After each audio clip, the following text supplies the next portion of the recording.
അധ്യാപകർ മനസ്സിലാക്കേണ്ട ഒരുപാട് കാര്യങ്ങളുണ്ട്. ഒരു ക്ലാസ് ഉണ്ടെങ്കിൽ ആ ക്ലാസ്സിനകത്ത് 50 കുട്ടികളുണ്ടെങ്കിൽ 50 കുട്ടികളും ഡിഫറൻറ്റ് ആണ്, യുണീക്കാണ് എന്നുള്ളതാണ് വളരെ പ്രത്യേകത.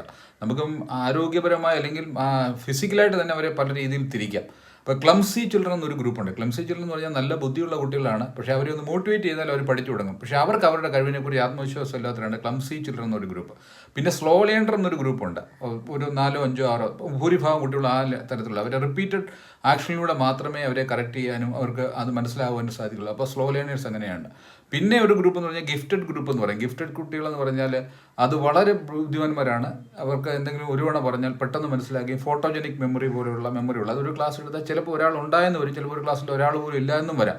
അപ്പം അങ്ങനെയുള്ളതാണ്. പിന്നെ ചില ശാരീരികമായി ഡിസ്ലെക്സിയ പോലെയൊക്കെയുള്ള ഇഷ്യൂസ്, 6 എന്ന് എഴുതി 9 എന്ന് വായിക്കുക, അത് തലച്ചോറിൻ്റെയൊക്കെ പ്രശ്നങ്ങളുണ്ട്. ചില അങ്ങനെയുള്ള ബലഹീനതകളുണ്ട്. ചിലർക്ക് കണ്ണ് കാണാത്ത കുട്ടികൾ, നന്നായി കാണാൻ പറ്റാത്തവർ, ചെവി കേൾക്കുന്നത്, ഇങ്ങനെ പലരുണ്ട്. അത് ഒബ്സർവ് ചെയ്യുന്ന ഒരു ടീച്ചർ